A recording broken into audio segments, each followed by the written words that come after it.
You to take a look at these crowds filling Al Lopez Park and slowing traffic on Dale Mabry Highway. This is earlier this evening.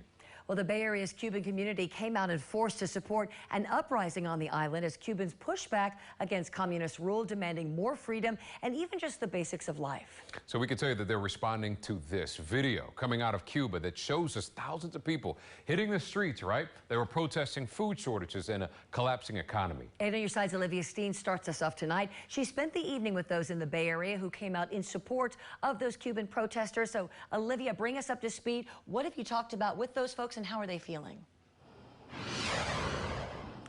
Well, Melanie, for more than 6 hours, hundreds of people here in Tampa stood in solidarity with Cuba. Many of those protesters told me enough is enough.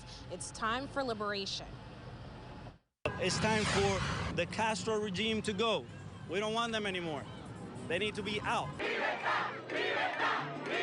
Country and life chanted over and over again. Protests broke out in Cuba on Sunday. Cuban Americans in Tampa also hit the streets near Al Lopez Park. We need to unite for the right things. And when you don't speak up, you're just giving the right to the ones that are making all the bad decisions, make those decisions for you.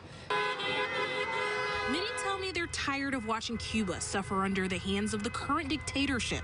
It's a system that's been in place for decades. I have family, friends. I feel for them. I hurt for them.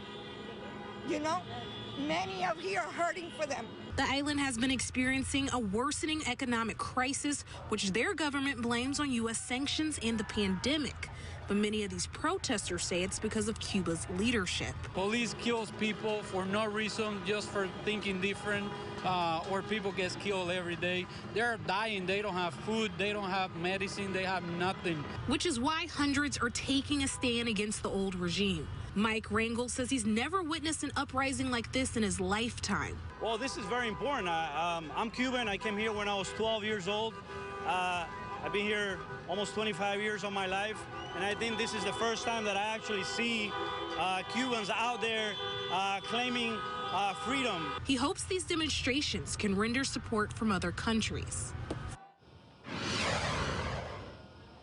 And protesters say this is just the beginning of future movements. Live in Tampa, Olivia Steen, 8 on your side.